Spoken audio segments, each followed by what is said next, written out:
விடிஞ்சிருச்சு போலையே. மா, அண்ணனுக்கு ஏதாவது சாப்பிடுறது கொடுத்தியா இல்லை பசிலே போட்டியா? அண்ணே காலை வணக்கம். நீ ஒன்றும் கவலைப்படாதண்ணே, இன்னும் 2 நாள் தான். விடியல் நமக்கான விடியலாக இருக்கும். எப்படியும் நமக்கு சாதமாக தான் திருப்பி சொல்கிற மாதிரி இருக்குது. நீ முதல்ல சாப்பிட்டு உடம்பு தேத்துற வழியை பாருண்ணே. இந்த வாட்டி நம்ம இறங்குறோம், சரியாண்ணே?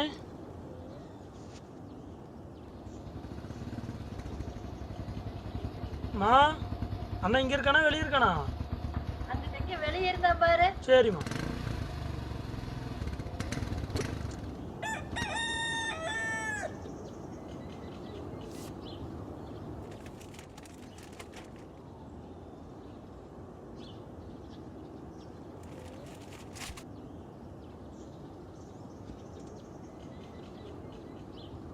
அண்ணே, வழக்கம் போல் இந்த வருஷம் நம்மளை ஏமாற்றிட்டாங்கண்ணே. இந்த பிரச்சனை ஒரு முடிவுக்கு 3 வருஷமாக காத்துட்ருக்கோம். ஆனால் அங்கே இருக்க முட்டா பயலுங்க நம்மளை முட்டா பயலாக்கி நம்மளை முழுசாக முடக்க பார்க்குறானுங்க. இப்படியே போயிட்டு இருந்தா இல்லைண்ணே, இது நம்ம கிளம்புனே, நம்ம இறங்குறோம். யார் என்ன செஞ்சாலும் பார்த்துருவோம்ண்ணே.